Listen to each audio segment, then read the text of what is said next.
Welcome back to the channel. Today I'm going to be talking about the Wilder versus Fury boxing match.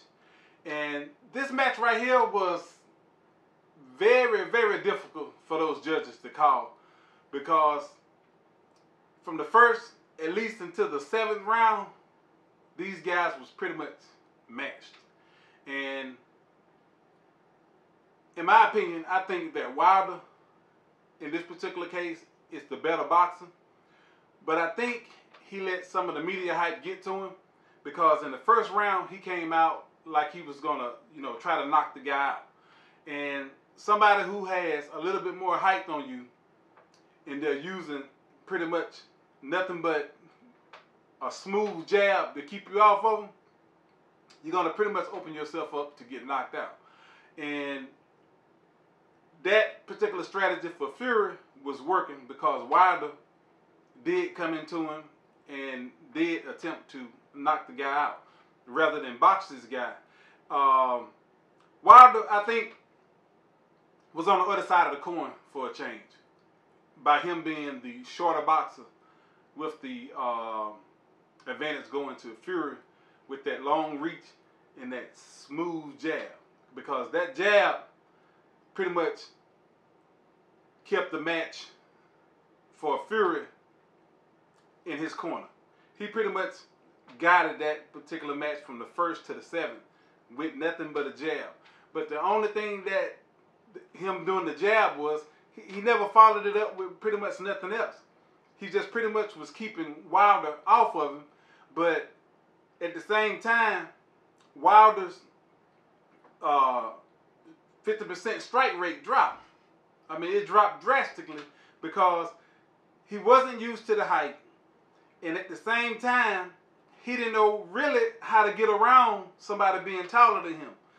And it makes me wonder, did his trainers train him for that, or did he let the media hype get to him so much until he just went totally against what he was being trained to do to try to knock this guy out? Because the Fury was talking about knocking him out, so I guess he was going to prove the point he was going to knock him out.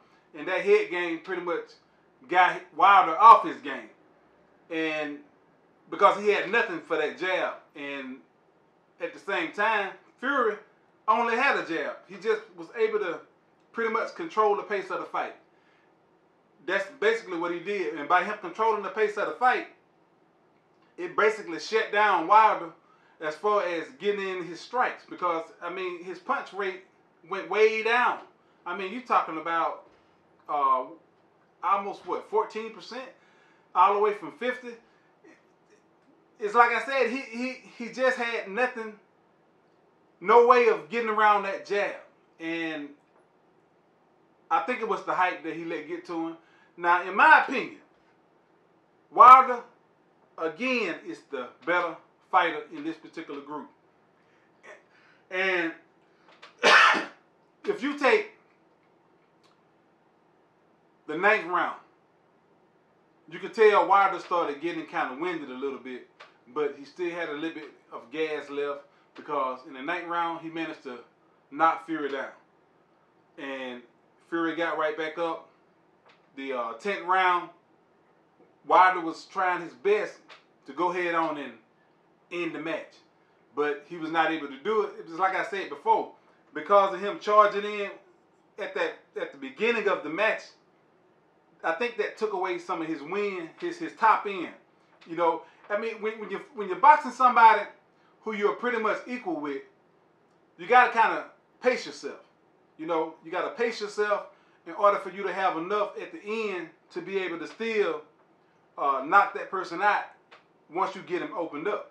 But he was not able to do that, because he got off his strategy, and I think he went totally against the way he was trained for this match, trying to knock the guy out.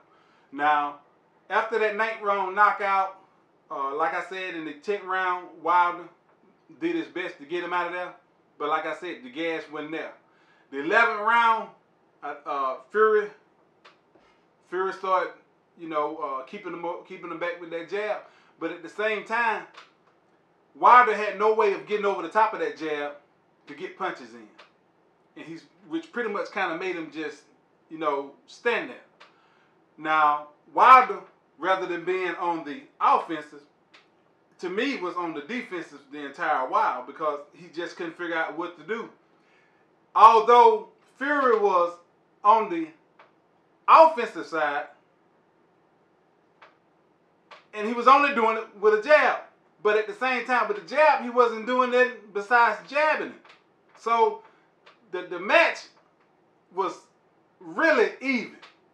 Really even. And in my opinion, I think because of the way that Fury was holding off Wilder, I think if it were not for that 9th round knockdown, I think the match was pretty much going toward Fury. And in the 12th round, when he knocked him down again, I think that right there is what evened it out again. I think that's what saved Wilder from basically losing that belt. Because it's not that Fury was such a great fighter compared to Wilder. It's just that Wilder didn't do what he normally do. He was not used to being the shorter man. And he didn't go in there boxing. He went in there at the beginning brawling. And that right there took his top end charge, which pretty much made him run out of gas. And then when he did knock the guy out, he didn't have enough juice in him to pretty much dominate the guy and go ahead on and get him out of there. Because in that 12th round, Fury was pretty much done. And Wilder should have been able to knock him out, but he didn't. Now, if you look at the way Fury is, I mean, he's even after getting knocked out, the guy has an excellent way of avoiding being put out. I mean, the guy really have a really good defensive strategy once he do go down. Because, like I said, Wilder was not capitalized on those 2 knockdowns, the 9th and the 10th. Because he didn't have any gas on the top end because he had burnt himself out in the earlier rounds. And it's like I said, basically from the 2nd round to the 6th round, these guys was like completely tied. But anyway, it was an excellent match, even though it came up as a draw. Perhaps if these guys have a rematch, Wilder would be able to better control himself and pace himself better to be able to go ahead on and get the knockout. Because in my opinion, like I said, he's the better fighter. He just let all the trash talking in the beginning get to him, and that right there took him completely out of his strategy. So perhaps with the next match that comes up, he'll be able to go ahead on and get him out of there earlier. And I'm looking at probably within, if he boxed the guy, within at least 6 rounds, he should be able to knock Fury out. I mean, knock him out completely. That's just my opinion. Within 6 rounds, if he boxed the guy, he should be able to knock him out. And at the same time, do like his trainers. I know his trainers trained him to get over that jab. But like I said, Fury only had a jab. He really wasn't following up too much with nothing else. He just had that jab. But anyway, that's what I want to talk to y'all about. If you haven't subscribed, subscribe to the channel. And again, I'll be talking to you later.